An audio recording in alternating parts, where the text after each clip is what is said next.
Saya akan menjelaskan berpikir kronologis dan berpikir sinkronis dan diakronis.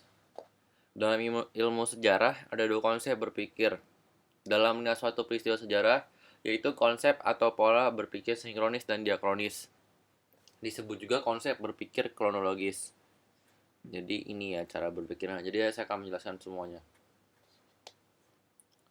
Pola berpikir sinkronis melihat peristiwa sejarah itu dengan melihat konteks terjadinya. Pola berpikir sinkronis ini berusaha memahami peristiwa sejarah dalam ruang dan situasi peristiwa tersebut. Jadi ini kita harus memahami bagaimana terjadinya peristiwa ini dan semacam lainnya. Habis itu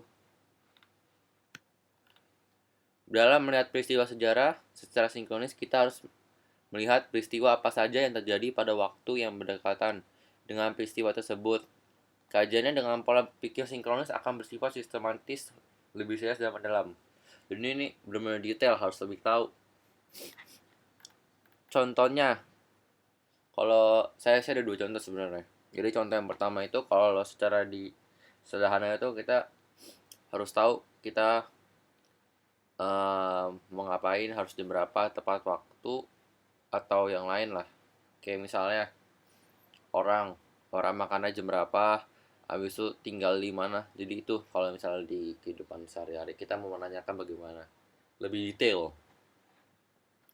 Kalau contoh di dunia ini yang terjadi di sebelumnya itu penyerangan Jepang ke Indonesia yang mengalahkan Belanda pada tahun 1942 bisa dilihat sebagai bagian dari bagian perang Pasifik dan perang dunia kedua. Pada saat itu Jepang juga sedang berperang melawan Cina dan Amerika Serikat dan menyerang Indonesia untuk menguasai lokasi tambang minyak dan perkebunan yang menghasilkan sumber daya alam yang penting bagi usaha perang Jepang. Jadi di perang dunia kedua itu ada konfliknya sumber daya alam ya. Habis itu contoh pola berpikir dekronis atau kronologis itu melihat peristiwa sejarah sebagai suatu bagian dari rangkaian atau urutan peristiwa. Jadi peristiwa itu diurut dari pertama sampai yang ke akhir. Pola berpikir dekronis ini berusaha memahami peristiwa sejarah sebagai bagian dari proses-proses dan melihat peristiwa sejarah membentuk suatu kronologi. Jadi kronologinya bagaimana, dari awal kejadiannya bagaimana gitu.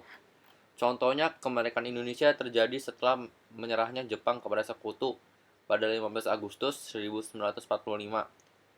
Menyerahnya Jepang ini disebabkan oleh serangan bom atom di Hiroshima dan Nagasaki pada 6 dan 9 Agustus 1945. Jadi ini Jepang menyerah ya.